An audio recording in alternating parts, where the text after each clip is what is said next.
안녕하세요. 네, 앞쪽에 많이 앉아주셨네요. 감사합니다. 네, 뒤에가 많이 여유가 생겼죠. 앞쪽으로 많이 와주시니까는요. 네, 감사합니다.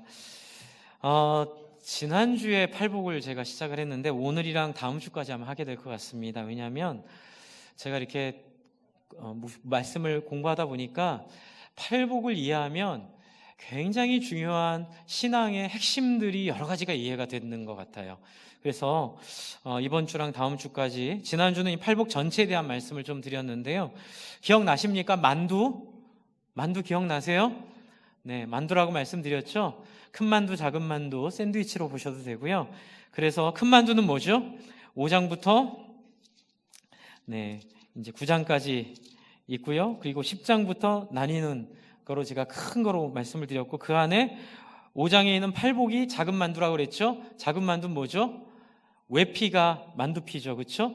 이제 그게 여기에 있는 심령이 가난한 자의 복, 그리고 8번째 의를 위하여 박해를 받는 자의 복. 그래서 이들이 천국이 그들의 것이다. 그래서 현재형으로 이 천국을 말하고 있고, 가운데 있는 6개 복은 미래형으로 말하고 있다고 말씀드렸죠. 네, 그 기억하셨으면 잘하신 겁니다. 이제 오늘은 이 앞뒤에 있는 이 심령이 가난한 자부터 시작된 의를 위하여 박해받는 자가 포함하고 있는 가운데 내용을 좀 설명을 드리려고 하는데, 이 내용이 또 구조가 있어요. 이 내용의 구조는 뭐냐면요, 아까 말씀드린 제가 이제 큰 만두라고 표현을 했는데, 큰 이제 덩어리 2개, 이 2개와 관련이 있는 구조입니다. 그게 뭐냐면요, 내복이 나뉘어져요. 팔복 중에 4개씩 앞뒤로 따로 나뉘어집니다. 그런데 이 4개의 성격이 이 큰 5장부터 9장까지 말하고 있는 내용이 이 앞에 있는 4복에 포함되어 있고요. 10장부터 말하고 있는 내용이 뒤에 있는 4복에 포함되어 있습니다. 그게 뭘까요? 앞에 있는 건 배우는 거, 상태를 말하고요. 뒤에 있는 4복은 10장부터는 뭐가 있죠? 나가서 전도하는 행위가 있죠. 그래서 이게 앞에는 상태고 4개는 거기 상태에 따른 삶이라고 제가 지금 오늘 설명을 드리려고 합니다. 그런데 또 이거를 이렇게 확실하게 해주는 비유가 문맥 속에 있습니다. 여러분 5장 13절부터 16절을 한번 보세요. 여러분이 너무나 잘 아는 보통 빛과 소금이라고 알려진 본문이에요. 너희는 세상의 빛이요 너희는 세상의 소금이라, 이렇게 돼 있는데요. 여러분, 이 순서가 중요한데 진짜 순서가 빛과 소금일까요? 소금과 빛일까요? 한번 보세요, 성경을요. 이게 오늘 말씀을 푸는데 중요한 키입니다. 빛과 소금입니까? 소금과 빛입니까? 소금과 빛, 그게 이유가 있는 거예요.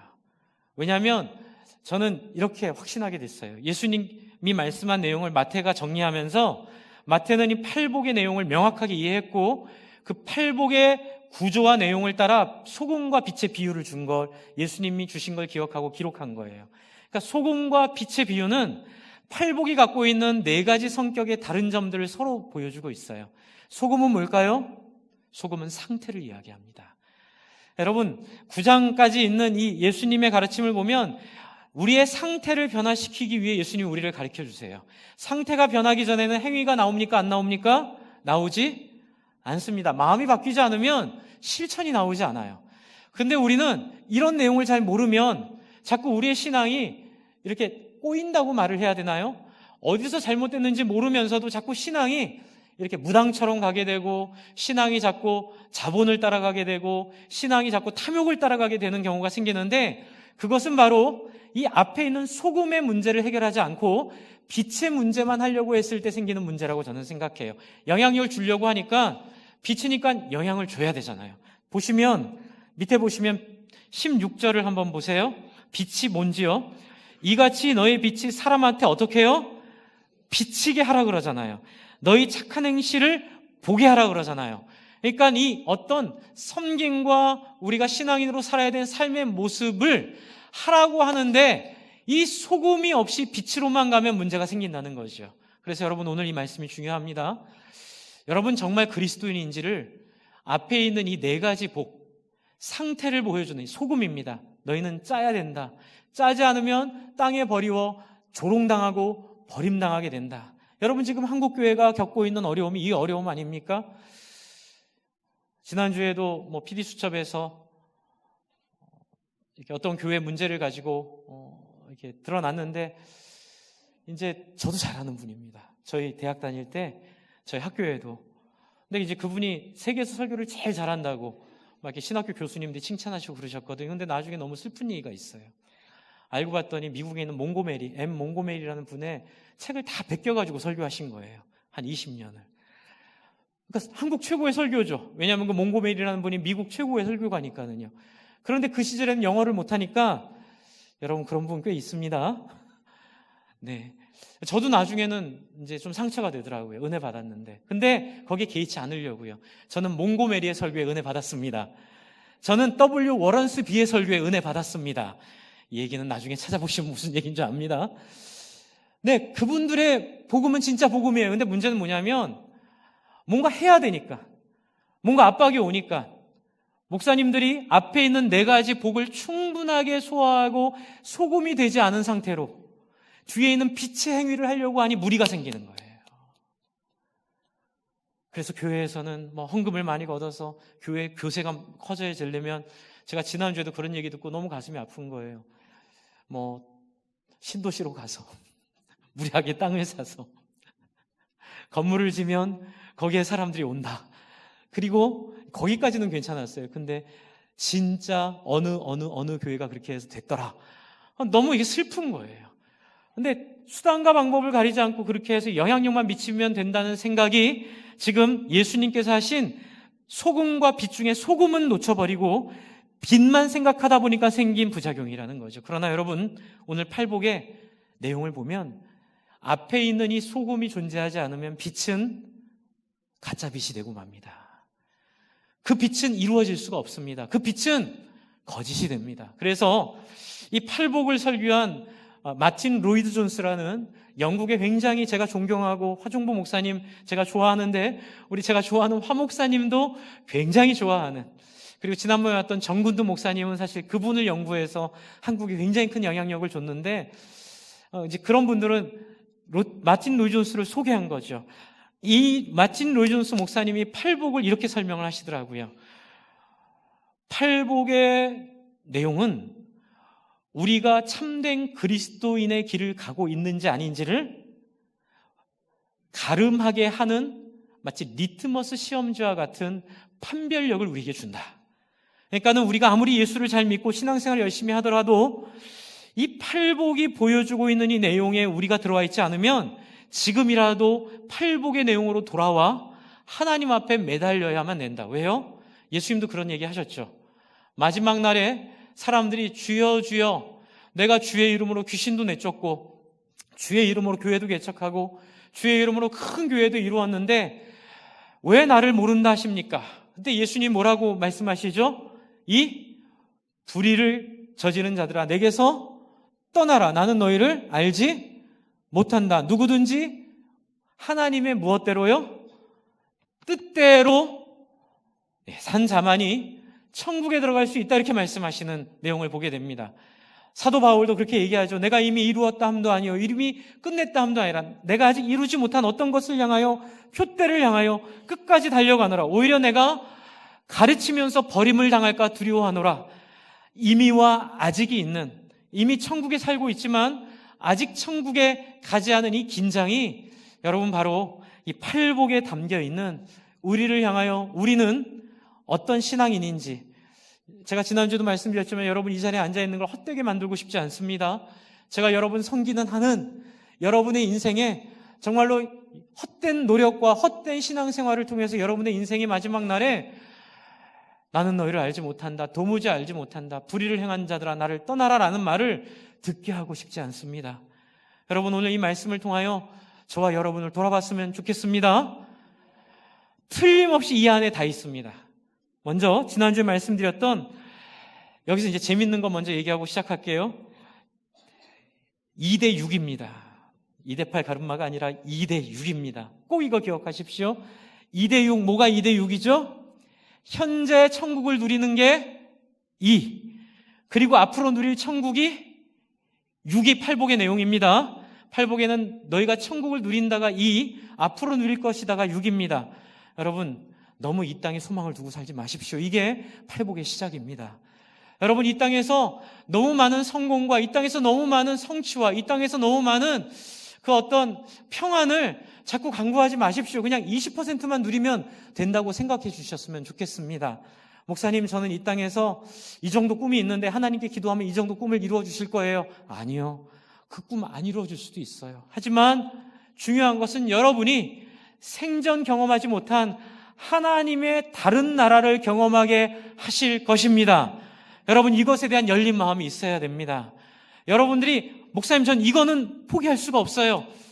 여러분, 많은 교회들이 자녀 교육들에 대한 이야기로 교회를 부흥하게 하기도 하고, 또는 성도들이 원하는 여러 가지 내용을 가지고 부흥의 요소를 말하기도 하는데 다 팔복에 의거하면 다 거짓입니다. 그렇게 해서는 길이 없습니다.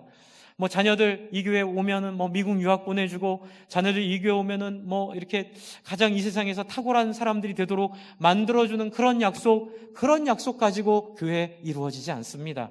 교회 오면은 많은 유력한 사람들이 교회에 있기 때문에 교회 성도들끼리 사업하고, 교회 성도들끼리 영업하고, 교회 성도들끼리 영향력을 서로 주고받아서, 그쵸? 소위 소망교회 같이 정관계에 유력한 사람들이 많이 있기 때문에 정관계에 진출하려면 소망교회 가서 예수를 믿으면 된다는 그런 것들도 하나님의 나라에 있지 않습니다. 그것은 이 팔복의 앞에 있는 내용을 잊어버린 것입니다. 여러분, 천국을 누리는 사람들은 누구입니까? 궁핍한 자들입니다. 지난주에 말씀드렸지만 잃어버린 자들입니다. 근데 잃어버린 이유는 딱 하나입니다. 우리가 하나님의 백성 되겠습니다. 이 얘기 한마디 때문에 하나님께서 그를 사랑하시기 때문에 그의 인생을 다루시는 과정에서 하나님의 통제하에 주시는 고난과 눌림과 포로됨과 어려움으로 인한 마음의 가난함이 그의 삶 속에 있습니다. 여러분, 저는 여러분에게 먼저 이 말씀 드리고 싶습니다. 여러분, 예수님 믿으십니까? 여러분, 아멘이라고 한 말은 출애굽기 19장에 있는 우리가 하나님의 백성 되겠습니다라고 말했던 그 언약 당사자의 고백과 같은 이야기입니다. 여러분은 예수 믿겠다고 하는 즉시 하나님이 여러분을 하나님의 백성으로 삼으십니다. 할렐루야. 그런데 여기에 놀라운 길이 열립니다. 그 순간부터 여러분에게는 하나님의 백성 되기 위한 훈련의 길이 열리기 시작합니다. 자기만 알았던 인생, 탐욕과 욕망 가운데 살았던 삶, 남이 어떻게 됐든 상관없이 그냥 우리 아이만 잘 되고 나만 잘 되면 된다고 생각하는 그 천박함 속에 살았던 우리의 인생을 하나님께서 다루시기 위하여 바벨론 포로로 우리를 허용하십니다. 그렇게 될 때 어떤 일이 벌어질까요? 거기서 우리는 울게 됩니다. 우리는 심령이 가난하게 됩니다. 더 이상 가질 것에 대한 희망이 사라지기에 욕망도 탐욕도 집착도 사라지게 되어 있습니다. 주 안에 사랑하는 성도 여러분, 제가 농담처럼 말씀드리지만 반은 농담이고 반은 진담입니다. 정말 하나님이 택한 사람들은 횡재라는 것이 없습니다. 왜요? 횡재는 그 사람을 가난함에서 멀어지게 하기 때문에 그렇습니다. 교만하기 때문에 그렇습니다. 주식해서 돈 벌었거나 땅 사서 부자된 분들은 하나님 앞에 아까 좀 보니까는 이렇게 핸드폰에 오잖아요, 그렇죠? 아마 미세먼지 주의보 온 것 같아요. 엥 하고 울리는 그런 사이렌을 울려야 합니다. 하나님, 왜 이러십니까 저한테? 하나님, 저 이렇게 살고 싶지 않습니다. 저 살려달라고 통곡하고 엎드리시며 하나님 앞에 나한테 왜 이렇게 하시는지 물어보셔야 할 줄로 믿습니다. 그러나 다행히 제가 알기에는 저희 교회는 그런 분들이 있어도 말 안 하시겠지요, 저한테요? 네, 없는 거로 알고 있습니다. 다행히 저희 교회는 하나씩 문제를 다 갖고 계세요. 돈의 문제가 없으면 건강의 문제가 있고, 거기에 문제가 없으면 자식이 속색이고, 또 거기에 문제가 없으면 남편이 속색이고, 또 그 문제가 없으면 또 다른 형제가 속색이고, 여러분 안에 다 목마름이 있음을 저는 천국의 징조로, 천국의 영광으로 감을 누리고 있습니다. 여러분, 하나님이 초대하시니 초대 기도로 나오시기를 바랍니다. 그런데 여러분, 이건 지난주에 충분히 설명을 드렸으니까 이제는 다음 단계로 나가려고 합니다. 두 번째는 누구에게 복이 있다고요? 애통하는 자에게 복이 있다고 말하는데 이건 한 세트입니다. 이사야 61장 1절부터 4절까지 있는 가난한 자에게 복음을 전하게 하시고 슬픈 자에게 위로를 전하게 하시는 이 가난한 자와 애통해하는 자에 대한 위로에 대한 이야기를 예수님이 일부러 갖고 오신 겁니다. 마틴 로이 존스에 의하면 이 내용은 발전적인 내용, 앞에 한 절이 이루어져야 뒤에 한 절이 이루어지는 매우 논리적이고 순차적인 발전 단계를 보여주고 있다고 말하고 있는데 전 동의합니다. 여러분 마음이 가난해질 때 어떤 일이 벌어집니까? 내가 아파 본 사람은 어떤 경험을 하게 됩니까? 다른 사람의 아픔을 이해할 수 있게 됩니다. 여기서 애통하는 건 분해서 운다든지 속상해서 울고 아파서 우는 것, 그것 이상을 얘기합니다. 여기서 말하는 애통은 죄에 대한 애통입니다. 바로 느헤미야가 울었던, 에스라가 울었던, 여러분 구약의 선지자들이 통곡했던 그 애통을 이야기합니다. 하나님, 이 도시가 멸망했습니다. 죽임 당해도 마땅한 사람들이지만 하나님, 인생이 이렇게 슬픈 건가요? 우리 가운데 들어온 탐욕과 어두움과 하나님을 외면하고 하나님을 모르는 우리 안에 있는 이 슬픔이 하나님 저들을 멸망시켰고, 또 여러분 좀 더 나아가 하나님을 모르는 저 짐승과 같이 살고 있는 이방인들, 그들의 죄악과 어두움이 분하고 밉고 저주스럽긴 하지만 그래도 그들은 한 아이의 아빠고 한 엄마의 자녀라고 생각할 때에, 하나님의 형상이 담겨있는 그 인생을 생각할 때에 적군이라도 미워할 수 없는, 소위 말하는 인류의 동포의, 제가 지난번 설교드렸던 용서 그리고 일용할 양식이 상징하는 인간의 존엄성에 대한 센스가 살아나는, 내 욕망이 죽으니 하나님의 마음이 느껴지고 하나님 앞에 내가 내 죄 때문에 그렇게 투쟁하고 싸우며 서로 갈등하는 것이 어느 순간부터는 슬퍼지는 거예요. 제가 좋아하는 노래가 좋은 나라라는 노래라고 몇 번 말씀드렸습니다. 당신과 내가 좋은 나라에서 언젠가 만나게 된다면 슬펐던 지난 날들에 대한 이야기 까맣게 잊어버리고 서로 좋아 웃고만 있겠지요.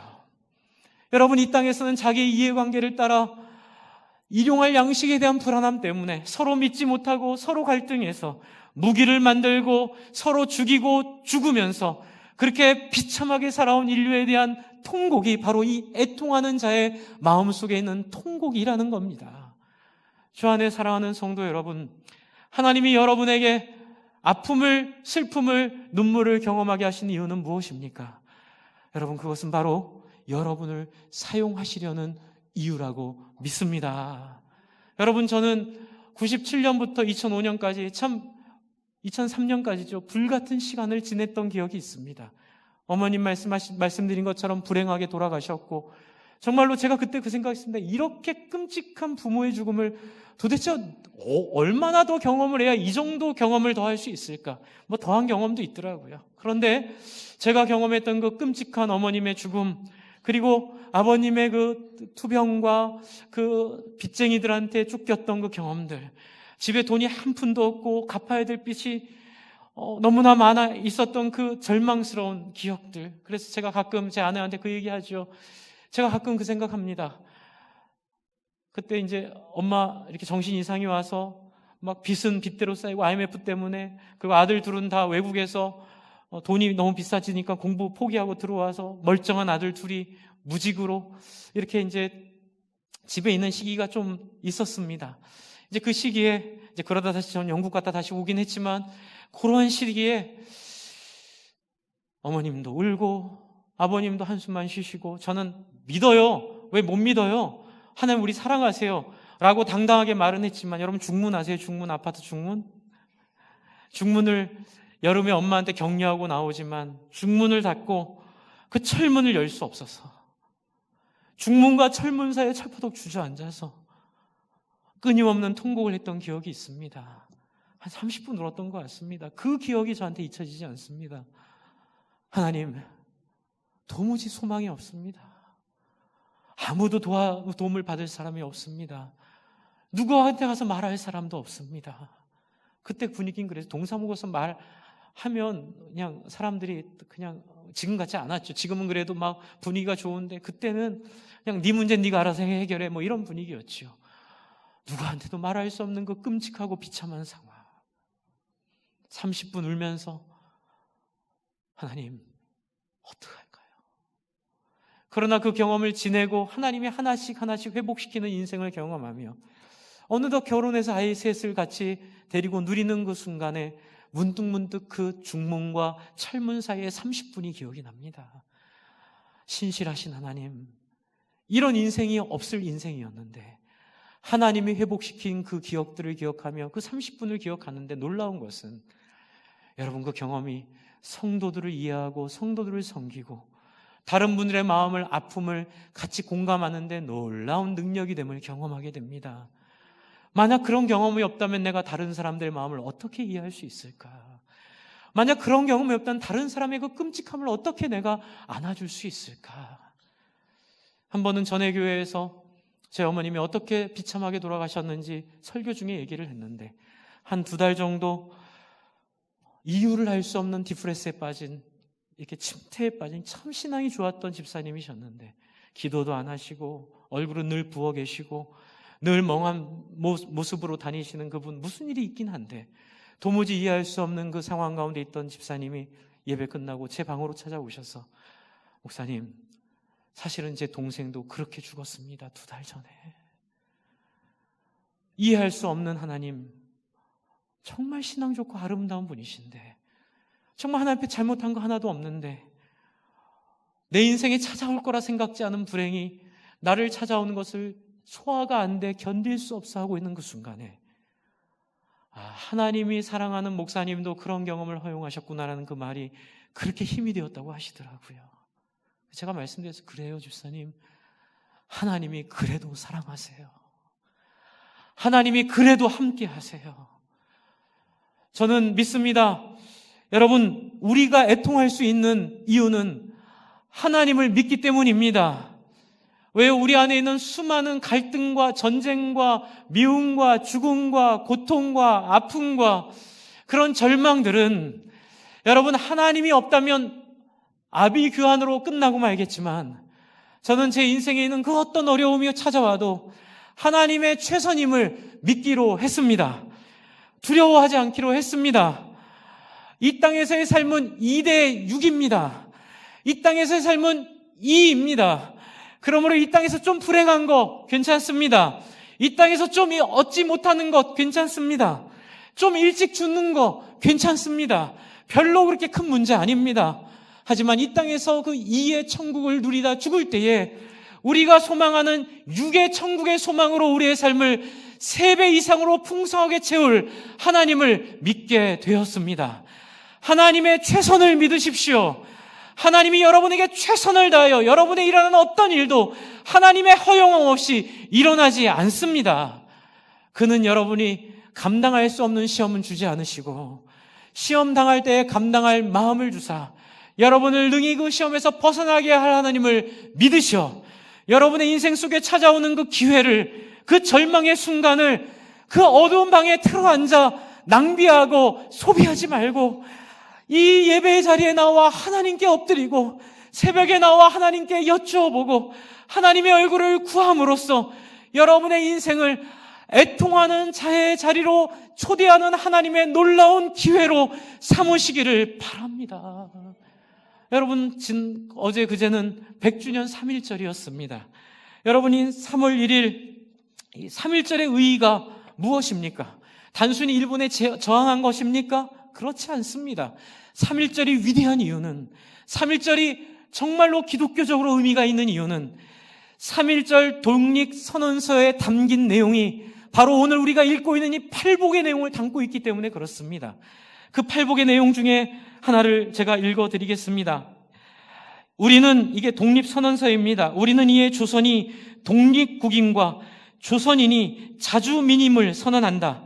이 선언을 세계 온 나라에 알려 인류 평등의 크고 바른 도리를 분명히 하며 이것을 후손에게 깨우쳐 우리 민족이 자기 힘으로 살아가는 정당한 권리를 길이 지녀 누리게 하려는 것이다. 여러분, 여기에 무엇이 이 애통한 사람들의 마음을 담고 있는 걸까요? 그것은 바로 여러분 여기 있는 표현이 이것입니다. 자주민임을 선언한다. 여러분, 인간은 하나님의 형상으로 지음받아 다른 사람에게 제압받고 다른 사람의 욕망에 이용당할 때에 가장 비참한 존재임을 우리 그 민족 대표들은, 기독교인들은 알았던 것입니다. 그래서 단순히 일본에 항거하는 것이 아니라 인간이 본질적으로 갖고 있는 이 자주민, 하나님의 형상으로 창조된 이 자주민의 권리를 침해당하고 이것을 모욕당하는 그것들에 대한 항거가 바로 이 안에 있습니다. 그리고 또 이 안에는 인류 평등의 크고 바른 도리, 그것이 무엇일까요? 제가 아까 말씀드린 우리가 좋은 나라에서 서로 만나면 옛날 얘기는 하지 않고 서로 바라보고 웃기만 하겠지요. 여러분, 서로 속이고 속고 사기치고 사기당하고 고발하고 고소하고 돈 때문에, 자기 권리 때문에 이렇게 싸우고 있지만 얼마나 슬픕니까? 일용할 양식을 주는 하나님이 살아계시는데 그거 믿지 못해서 내가 생존하겠다고 남을 속이는 그 비참한 인생. 여러분, 이것을 극복하는 것이 여기서 말하는 인류애입니다. 여러분, 이 인류애는 바로 하나님의 형상으로 지음받은 사람의 회복을 의미합니다. 그래서 인류들이 꿈꾸는 회복은 바로 여기 있습니다. 사람은 누구에게도 종속되지 않은 자주적 존재입니다. 여러분은 하나님 앞에 당당한 한 인격체로 하나님 앞에 다른 사람의 이해관계에 이용당하지 않을 권리가 여러분 안에 있습니다. 여러분은 그 하나님 앞에 설 사람으로 살아간다는 것이 이 3.1절 독립선언서에 들어가 있습니다. 또한 이 안에는 동포애가 있습니다. 동포들이 당하는 그 고난과 압제를 더 이상 볼 수가 없어서 그 압제하는 일제를 향하여 항거하는 그 정신이 이 안에 있습니다. 그래서 여러분, 이 놀라운 정신은 세 가지입니다. 정의로움, 인류애, 그리고 동포애, 이 세 가지인데 이것이 우리나라 헌법 조항에 들어가 있습니다. 헌법에 이렇게 되어 있습니다. 유구한 역사와 전통에 빛나는 우리 대한민국은 3.1 운동으로 건립된 대한민국 임시정부의 법통과 불의에 항거한 4.19 민주 이념을 계승하고 조국의 민주개혁과 평화적 통일의 사명에 입각하여 이제 나옵니다. 정의, 인도, 동포애로서. 그렇습니다. 민족대표 33인 속에 있었던 기독교인들이 꿈꿨던 그 나라, 그 나라는 바로 애통하는 사람들의 나라입니다. 다른 사람들의 형편을 이해하는 사람들의 나라입니다. 여러분, 친일이 뭐가 친일입니까? 3.1절에 일본 제품 안 쓰는 게 그게 3.1 운동 아닙니다. 여러분, 친일의 핵심은 나 잘 먹고 잘 살자고 남의 상황 생각하지 않고 사는 그것이 친일입니다. 친일은 자기가 살 집 한 채 갖고 있음에도 불구하고 그 천박한 욕심에 돈 더 벌겠다고 집 3채, 4채, 5채, 6채 사면서 마땅히 내야 될 세금을 회피하고 오직 돈만을 위하여 추구하는 이 천박한 천민 자본주의가 바로 친일입니다. 그것이 이 나라를 망하게 했고 그것이 일본을 저렇게 끔찍하게 만들었고 그 자기만을 생각하는 욕망, 그것이 바로 군사 독재를 불러일으켰고 민주화되는 이 땅에서도 양당으로 나뉘어 저렇게 자기의 욕망을 따라 사람이 아닌 자기의 부와 자기의 행복을 위하여 살게 하는 이 천박한 배금주의가 바로 친일임을 믿습니다. 여러분, 이것을 반하는 것이 기독교인입니다. 여러분이 교회의 영광은 여기에 있습니다. 제가 일부에도 부탁드렸는데 제가 교회에서 제일 듣기 싫은 얘기 하나 있습니다. 목사님, 뜰한채는 얼마가 올랐고요, 라우는 얼마가 올랐고요, SK는 얼마가 올랐고 미쳐버릴 것 같습니다. 정말 포크레인으로 땅을 파고 저 깊이 들어가 숨고 싶습니다. 주 안에 사랑하는 성도 여러분, 교회의 영광은 그런 게 아닙니다. 교회의 영광은 교회 땅이 얼마가 올랐다 그런 게 아닙니다. 교회의 영광은 저 라운 안에 살고 있는 우울증 걸린 엄마가 밖에 나오지 못하고 울고 있고 자식들은 엄마의 가르침과 도움을 받지 못하고 소외되어 있는 아이들, 여러분이 SK에 살고 있는 부부간의 갈등을 어찌할 줄 몰라서 죽음을 생각하고 있는 그 어떤 그런 사람이 있을 수 있다면 그런 사람들, 여러분 정말 인생의 갈 길을 잃어버리고 아파하고 힘들어하고 실직하여 눈물을 흘리고 있는 뜰한채에 살고 있는 그 집값이 아니라 그 집 안에 있는 사람, 그 집 안에 있는 사람이 정의와 인도와 동포애로서 살아갈 수 있도록 우리의 모든 것들을 도와주는 것이 바로 애통하는 사람들의 마음입니다. 주 안에 사랑하는 성도 여러분, 이 교회 안에서는 그런 얘기 하지 마십시오. 목사님 얼마가 올랐어요, 얼마가 올랐어요, 그런 얘기 하시면 안 됩니다. 여러분, 우리의 관심은 오직 그 안에 사는 사람들입니다. 그 안에 있는 불쌍한 영혼들입니다. 그 안에 하나님의 은혜를 모르는 불쌍한 사람들입니다. 우리 교회 부자들, 유명한 사람들 안 와도 됩니다. 우리 교회는 하나님 없으면 살 수 없는 마음 가난하고 애통한 사람들, 하나님 없으면 소망이 없는 슬프고 아픈 사람들, 병든 사람들, 잃어버린 사람들, 부도난 사람들, 그런 사람들 다 모이면 됩니다. 왜요? 그 사람들은 심령이 가난하기에 애통을 배우게 될 것이고요, 애통을 배운 다음에는 하나가 천을 대항하는, 하나가 만을 살리는 놀라운 하나님의 용사로 거듭나게 될 줄을 믿습니다.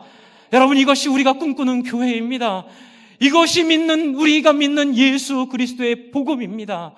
주 안에 사랑하는 성도 여러분, 애통하는 자의 복음, 바로 3.1절 독립운동의 정신이고, 우리가 대한민국 만세라고 태극기를 높여 부를 때 우리가 저항해야 될 대적은 친일파가 단순히 일본이 아니라 나 하나 먹고 살려고 다른 사람 억울하게 만드는, 나 하나 먹고 살려고 다른 사람의 기회를 빼앗는, 나 하나 먹고 살려고 다른 사람의 권리를 제압하는 바로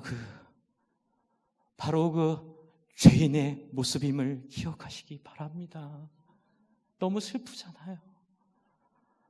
저는 일본 사람도 불쌍합니다. 어쩌다 그런 끔찍한 인생을 살았을꼬. 6.25 때 그렇게 서로 학살했던 사람들 분노하기도 하지만 불쌍합니다. 어떻게 저렇게 비루한 인생을 살고, 군사정부 때 사람들 제압하고 학살했던 사람들 분노하긴 하지만 한쪽으로는 너무 불쌍합니다. 비루한 인생, 기껏 산 인생이 지 하나 먹고 살겠다고 사람 죽인 그런 비루한 인생 살다가 간 그런 정말로 먼지 같은 인생으로 끝나는 사람들 애통할 수밖에 없습니다. 하나님, 우리가 사는 이 영통지역에는 그런 비루한 인생들 만들지 않기를 원합니다. 우리 자식들 속에는 그러한 돈 있는 비루한 인생 만들지 않기를 원합니다. 우리의 꿈은 부강한 나라가 아닙니다. 헌법에 있듯이 우리의 꿈은 정의와 인류애와 동포애로서 다른 사람 억울하게 하지 않는, 그것이 우리의 믿음이고 꿈이 되기를 간절히 소망합니다. 여러분, 이 마음으로 섬겨주십시오. 여러분, 여기 SK에 있는, 뜰안체에 있는, 라온에 있는, 뒤에 이 아파트에 있는, 이 빌라촌에 있는 정말로 하나님 없으면 죽을 수밖에 없는 사람들 찾아가셔서 그들을 돌아봐 주시고 초대해 주시고 필요하면 제공해 주시고, 여러분, 제 앞에서 우리 집 얼마 올랐어요 얘기하지 마십시오. 저는 그렇게 듣겠습니다. 오른 만큼 그 오른 차액을 가지고 사람들 섬기겠다는 다짐으로 듣겠습니다. 할렐루야. 정당하잖아요, 그렇죠? 거기서 물가 상승률이랑 그 다음에 이자는 빼드리겠습니다. 정당한 여러분이 취해야 될 것 다 빼시고, 제 앞에서 목사님 저희 집 얼마 올랐어요 라고 말하는 분들은 오른 만큼 이 뜰안체에 있는, 이 빌라촌에 있는 사람들의 삶을 동포애로서 인류애로서 섬겨주시기를 바랍니다. 여러분, 이 땅은 금방 갑니다. 50년이면 끝납니다. 뭐 별거 있습니까? 제발 여러분의 인생의 흔적을 비루하게 살다 끝내지 마십시오. 제발 여러분의 인생을 그렇게 찌질하게 살다 끝내지 마십시오. 돈 하나에 벌벌 떨고 자기 명예 하나에 벌벌 떠는 그런 비참하고 불쌍한 인생 되지 않기를 간절히 소망합니다. 천국에 들어갈 때에 여러분, 그 장면 기억하십니까? 요한계시록에 보면 주와 그리스도의 나라를 찬양할 때에 주께서 우리의 머리에 면류관을 씌워주십니다. 우리가 하나님께 면류관을 던질 때 서로 간에 얘기하지요. 얘야, 이 나라는 너의 영광이다. 아니에요, 하나님, 이 나라는 하나님의 영광이에요. 서로 간에 이 나라의 영광을 주고받는 그 영광스러움의 핵심에는 바로 하나님 닮은 형상, 그것이 안 됐기 때문에 애통하는 사람들에게 주시는 이 뒤에 나오는 나머지 복들이 완성시키는, 여러분을 소금으로 만드시고 소금을 통하여 여러분의 빛의 행실을 통하여, 여러분 신들러 리스트를 마지막 보면 얼마나 영광스럽습니까? 많은 사람들을 구원한 그 신들러가 사람들 보며 통곡하잖아요. 이 금리, 저 차가 뭐길래 저 차 하나 팔면 2명 더 살릴 수 있었는데, 이 시계는 뭐길래 이거 하나면 3명 더 살릴 수 있었는데, 주 안에 사랑하는 성도 여러분, 이것이 애통해하는 사람의 상태이고 증거입니다. 여러분을 돌아보십시오. 여러분의 삶에 증거가 없으면, 여러분, 성경은 그렇게 얘기합니다. 어쩌면 천국에 들어가서 거절당할 수 있는 사람이 될 수도 있다는 비참함을 얘기하고 있습니다. 나는 너희를 모른다. 너희는 내 마음을 알지 못하고 너희는 내 뜻대로 살지 않았다. 주 안에 사랑하는 성도 여러분, 꼭 자기를 돌아보시기를 부탁을 드립니다. 나는 괜찮아, 그런 거 아닙니다. 여러분, 집사로 돌아다니시는 분들 이제 그만하십시오. 그걸로 충분합니다. 그리고 이제 자기가 살 집 하나 이상 있는 분들은, 목사님 은퇴는요? 그게 참 어렵죠. 저도 자신이 없지만 이렇게 한번 해봅시다. 여러분, 틀림없는 하나님 믿으십니까? 여러분, 그것마저 하나님께 맡기십시다. 아니면 여러분 은퇴 뒤에 하나만 가지십시오. 그리고 나머지는 사람 살리는데 최선을 한번 다해 주시기를 바랍니다. 그러나 하나님은 자기에게 모든 것들을 내놓는 사람들에게 2대 6의 영광을 주실 줄을 믿습니다. 여러분, 천국으로 여러분 이 땅에서 살다 죽을 것입니다.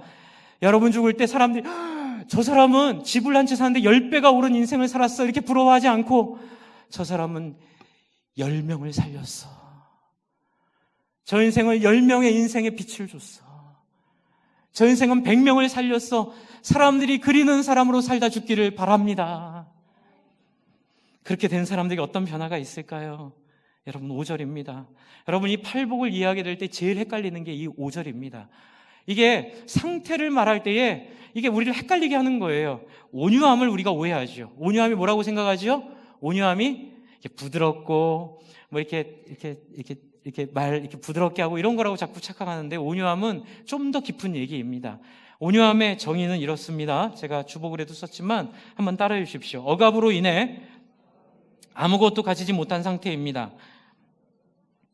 다시 한번 해주세요. 억압으로 인해 아무것도 가지지 못한 상태입니다.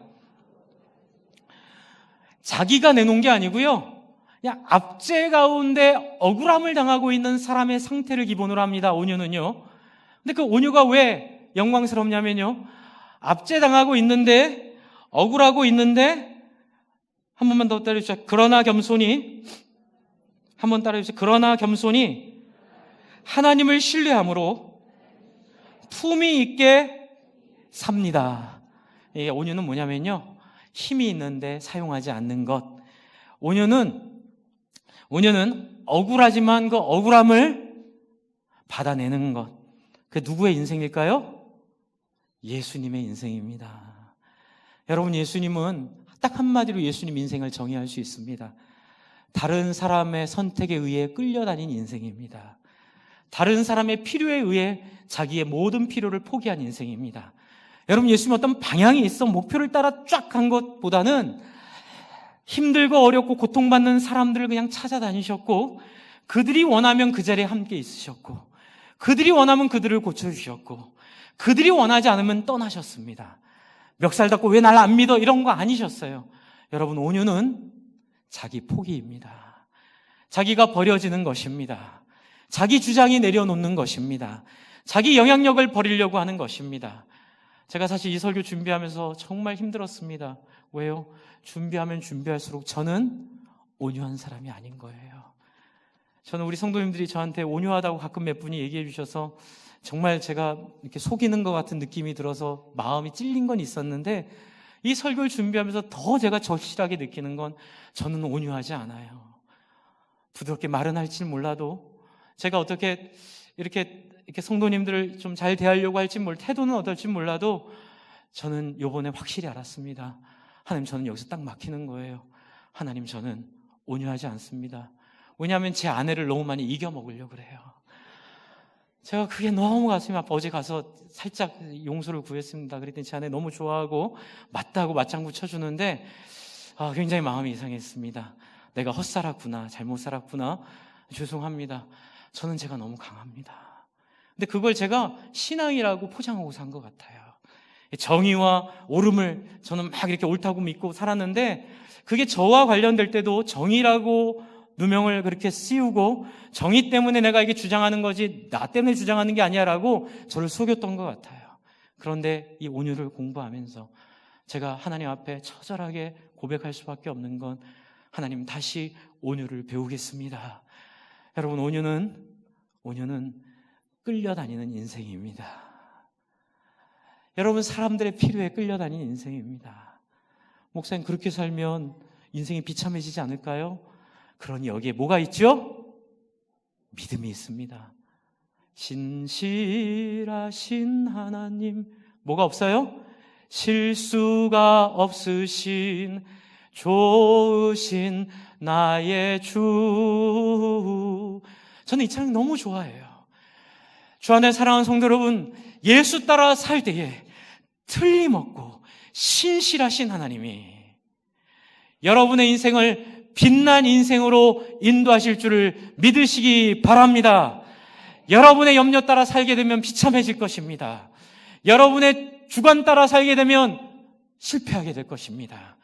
그러나 여러분 주위에 주어주신 힘들고 어려운 사람에 끌려다니는 인생 살게 되면 여러분의 인생이 복될 줄을 믿습니다. 예전에 그런 일 많이 경험했습니다. 누가 이렇게 신학생이니까 책 사보라고 이렇게 10만 원, 5만 원씩 줄 때가 있었습니다. 그런데 매번은 아닌데 가끔 이렇게 주셔서 쓰려고 하는데 딱 그때에 딱 10만 원이 필요한 친구가 생기더라고요. 그럴 때 어떻게 해야 됩니까?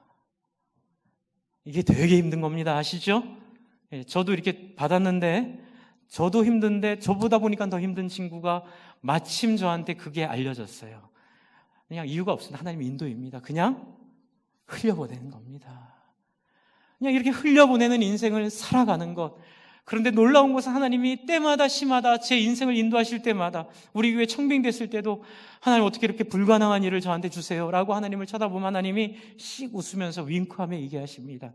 너 그때 그 10만 원 기억하니? 너 그때 등록금 네 하나 포기한 거 기억하니? 제가 이제 교회에서 준 장학금을 제가 이렇게 포기하고 저보다 더 힘든 전사님한테 이렇게 흘려보낸 적이 있거든요. 그것 때문에 좀 힘든 시기를 보낸 적이 있는데 그건 너무 기쁘게 했습니다. 왜냐하면 저보다 더 힘드니까요. 그분은 아버지도 안 계시고 했기 때문에 전 아버지가 계셨으니까. 이렇게 흘려보냈을 때 하나님이 다 잊어버리신 줄 알았는데 하나님이 그 모퉁이마다 하나님의 기억이 꽂혀 있음을 보여주십니다. 주 안에 사랑하는 성도 여러분, 흘려보내시기 바랍니다. 온유는 흘려보내는 것입니다. 내 것을 포기하는 것입니다. 내 주장을 버리는 것입니다. 힘이 있어도 쓰지 않는 것입니다. 저도 우리 안수 집사님 기도회 가서 제가 이제 그런 설교를 좀 하고 살짝 겁이 났습니다. 저한테요. 제가 그런 얘기 했어요. 제가 여러분이 훌륭한 분이든 아니든 훌륭한 분이시지만 그것에 대해 유감 갖지 않으려고 합니다. 저는 저에게 맡겨주신 분이 어떤 자리에 있던 저는 그 자리와 함께 인생을 함께 하려고 합니다. 그게 이제 위임의 의미거든요. 위임은 제가 어떤 일이 있어도 좋든 나쁘든 결혼과 같습니다. 끝까지 신의를 지키고, 그렇죠? 목숨을 같이, 운명을 같이 하는 겁니다. 여러분, 그래서 목사들의 꿈이 있습니다. 성도를 제가 그래서 그때 그 말한 걸 좀 사과를 했습니다. 어떤 목사는 좋은 성도를 만나서 좋은 목회를 하고 어떤 목사는 또 어려움을 겪어서 뭐 일찍 돌아가신 분도 있다는데 제가 그걸 회개했습니다. 그거 있을 수 있겠지만 그거 중요하지 않습니다. 뭐기 때문에요? 까짓것 2대 6이니까요. 그렇죠? 이 땅에서의 삶은 중요하지 않습니다. 저는 제가 만난 여러분이 뭐 레벨이 1, 2, 3, 4, 5, 6, 7, 8, 9, 10 있으면 10이라고 생각합니다. 그러나 10이면 10에 맞게, 하지만 1이더라도 유감 없이 평생 1로 살아가기를 소망합니다. 왜요? 2대 6이니까요. 그렇죠? 이 땅에서 사는 건 중요하지 않습니다. 하지만 충성을 다할 때, 온유한 사람으로 끌려 살 때에 주 안에 사랑하는 성도 여러분, 땅을 기업으로 줄 것이라 약속하십니다. 할렐루야. 그리고 마지막 단계입니다. 여러분, 이게 심령이 가난하지 않으면 애통을 모르고요. 애통을 모르면 너무 억울한 걸 모르니까 온유가 올 수가 없습니다. 온유는 너무 억울하게 하지 않을 뿐만이 아니라 내가 억울하더라도 남을 존중하고 배려하는 것에 우선순위를 두는 게 온유거든요. 이 정도 맛을 보면 한번 잡숴봐. 그렇죠? 한번 잡수면 어떻게 돼요? 끊을 수 없는, 이게 표현이 좀 이상하지만 그렇죠? 마약과 같은 매력이 있는 경험이 무엇입니까? 의로운 삶에 대한 경험입니다. 의로움을 한번 맛보고 의로움으로 한번 마음이 뻐근해지면 여러분 그 인생은 이 의로움을 향한 추구를 끊을 수가 없습니다. 그래서 어떻게 되죠? 의에 줄이고 목마르게 됩니다. 그래서 이것은 당연한 과정입니다. 그래서 여러분 이 네 가지 과정을 경험을 해야만 여러분이 뒤에 있는 빛으로서의 삶을 살아갈 수 있으니 여러분 정말로 여러분의 인생 한번 돌아보십시오. 여러분 심령이 가난한 단계에 있습니까? 애통하는 경험을 하고 있습니까? 그래서 온유한 자리까지 왔습니까? 그래서 궁극적으로 여러분 안에 정말로 의에 줄이고 목마르고 있습니까? 여러분 의에 줄이고 목마른다는 건 뭐지요? 다른 사람이 당하는 고통과 아픔에 예민하다는 겁니다. 다른 사람의 그 권리에 예민하다는 겁니다. 그냥 내가 배부르고 내가 행복한 것을 행복으로 여기지 않고 뭐 그런 얘기 있잖아요. 인류의 한 사람에도 굶으면 나는 배고픈 거다. 그렇죠? 이런 정신으로 그렇게 마음을 가지고 살아가는 사람으로 인생이 바뀌는 것이 바로 의에 줄이고 목마른 사람입니다. 그들은 어떻게 될 거라고요? 배부르게 될 것입니다. 여러분, 우리는 이것을 믿고 살아야 될 줄을 믿습니다. 배부르게 되는 건 기도 열심히 해서 내가 가진 집값이 3배, 4배 뛰어오르는 게 배부른 것이 아닙니다. 진짜 배부른 것은 이 땅의 삶을 2대6으로 생각하고 천국을 소망하며 이 땅에서의 삶을 정말 하나님이 기대하시는 인생으로 유감없이 살아내는, 집이 있어도 잘하셨습니다. 없으셔도 잘하셨습니다. 여러분 좀 가난하게 살아도 잘하셨습니다. 2대6입니다. 그러나 우리 가난하게 살던 부하게 살던 그것이 중요한 것이 아니라 어떻게 해요? 이 땅에서 의에 줄이고 목마른 인생으로 최선을 다하는 그러한 인생 모두가 되시기를 바랍니다. 여러분 이러한 상태가 준비됐을 때에 비로소 다음 주에 말씀드리는 마음이 긍휼히 여길 수 있게 되고 마음이 청결하게 되고 화평하게 되고 의를 위하여 박해받게 되는 시작이 가능해집니다. 주 안에 사랑하는 성도 여러분, 선택하십시오. 마음을 정하십시오. 이것은 하나님의 말씀입니다. 제가 영국에 가서 참 인상 깊었던 게 성경 봉독을 할 때 굉장히 권위를 주더라고요.